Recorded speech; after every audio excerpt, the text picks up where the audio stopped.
Então vamos lá. Tópico 2. O fundamento, apóstolos e profetas. Então, como eu adiantei aqui, temos que entender fundamento como o alicerce, tá? Isso precisa ficar claro. Cristo é a pedra angular, é a pedra de esquina. O fundamento dos apóstolos e profetas, porque ele faz parte do alicerce, é colocado ao lado da pedra de esquina.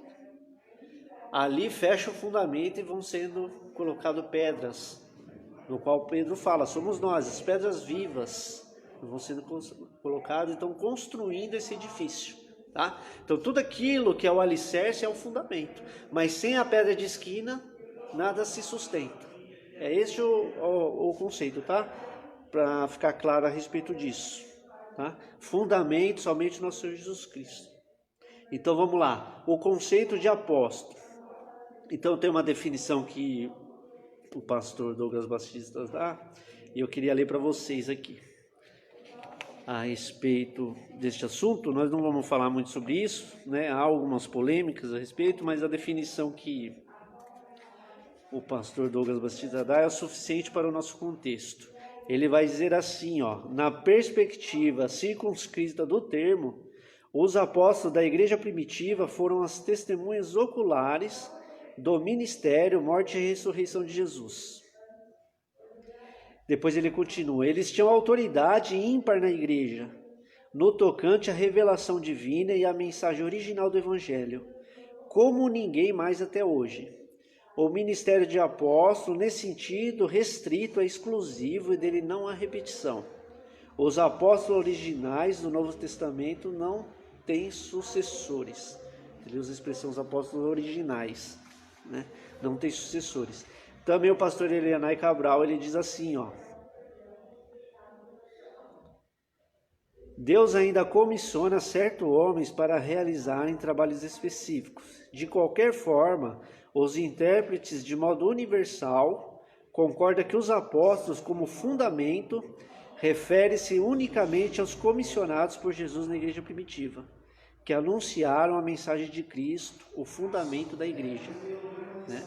Então, por que nós falando aqui o fundamento, apóstolo e profetas? Então, através do ensino dos apóstolos, a doutrina dos apóstolos faz parte deste fundamento, do alicerce da igreja, né? Então, é por causa disso, fundado como fundamentos apóstolos e profetas. É bem importante nós termos claro essa definição. Então vamos lá, subtópico 2 vai falar a doutrina dos apóstolos. Então, estudando eu percebi, né? Até anotei aqui, o primeiro sermão produziu 3.000 convertidos. A doutrina dos apóstolos. As escrituras do Novo Testamento seriam produzidas dali em diante, né? Então, os apóstolos, podemos dizer assim, era o Novo Testamento vivo. Eles estavam andando nas escrituras vivas, andando e ensinando. Essa é a doutrina dos apóstolos. Então, esse é o fundamento da igreja, o ensino dos apóstolos. Então, por isso que Paulo vai falar a respeito de um fundamento, tá? Tendo em mente que nós explicamos esse alicerce apoiado na pedra de esquina que é Cristo, tá? Sem o qual tudo é derribado.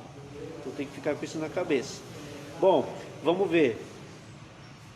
Atos 2:42. E perseveraram na doutrina dos apóstolos e na comunhão, no partir do pão e nas orações. Em caráter pedagógico, aqui separei 3 aspectos. Não precisavam ser pressionados para ler a Bíblia. O Novo Testamento vivo que estava diante deles nas pessoas dos apóstolos. Então, eles estavam narrando o que eles viveram e viram de Cristo. É dali que seria produzido, então, a escritura do Novo Testamento. Eles estavam narrando a sua experiência, a sua vivência com Cristo. Eles andaram com o nosso Senhor Jesus Cristo. Ouviram o que eles tinham a dizer diretamente, né? Então, a doutrina, os ensinamentos dos apóstolos, originados direto de Cristo. Tá? É essa a consideração aí.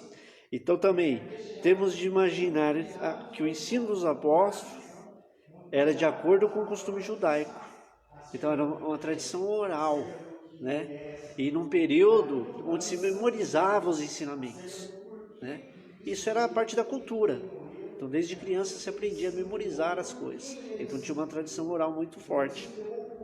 Os apóstolos não desenvolviam pensamentos teológicos e dogmáticos. Então, veja, eles não desenvolviam pensamentos teológicos. Por quê? Então, marca aqui, ó, porque eles relatavam todas as coisas que Jesus começou a fazer e ensinar. Essa experiência com Jesus. Eles relatavam o que Jesus fez e ensinou. Conforme está o texto lá, Atos 1:1, vamos ver? Fiz o primeiro tratado ao Teófilo acerca de tudo que Jesus começou não só a fazer, mas a ensinar. Tá? Então esse é o alicerce, a doutrina, porque eles aprenderam diretamente do Cristo e passaram aos demais. Esse é o fundamento, o ensino dos apóstolos. Tá? Bem importante isso aqui. Testemunho dos profetas. Então, falando a respeito da igreja, que é o contexto, né? Então vamos dizer de um ministério do Novo Testamento. Mas veja, é importante destacar o texto em Hebreus, capítulo 1, verso 1. Vamos ver. Havendo Deus antigamente falado muitas vezes e de muitas maneiras aos pais, pelos profetas, a nós falou nesses últimos dias pelo Filho. O testemunho geral dos profetas. Tá? Então, foram perseguidos, desacreditados, rejeitados, mas sempre como porta-voz de Deus, anunciando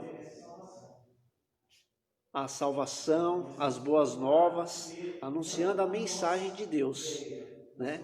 Então esse tem um testemunho forte. Isso faz parte do alicerce também. Agora, no contexto da nossa lição, vamos ver a consideração que o nosso pastor Douglas Batista, que escreveu a revista, ele dá aqui, bem importante. Então eu estou lendo aqui o apoio à revista, que é o livro do pastor Douglas Batista, tá? A Igreja Eleita. Ele vai falar assim: na descrição do ofício dos profetas do Novo Testamento, Matthew Henry salienta que eles expunham os escritos do Antigo Testamento e prediziam as coisas do futuro. Paulo assegura que a compreensão do mistério que estivera oculto do passado, de que os gentios tinham igual posição no corpo de Cristo e eram participantes da promessa, foi revelado pelo Espírito Santo aos profetas do Novo Testamento. Então, veja aqui, bem interessante. Assim, reitera-se o posicionamento de que os profetas do Novo Testamento, homens santos de Deus, que falam inspirados pelo Espírito Santo, segundo 2 Pedro 1:21, perfazem o alicerce da Igreja de Cristo. Amém? Então veja, ele usa a expressão alicerce, né? Porque quando nós falamos fundamento, o fundamento das construções modernas é diferente. Então a gente pensa, né, naquela grande sapato onde tudo é construído em cima. Mas era diferente, né? Então, uma pedra de esquina no qual sustenta o alicerce e depois é construída as coisas em cima. Tá? Veja essa diferença. Então veja, o ensino dos apóstolos e o testemunho dos profetas faz parte desse alicerce, né?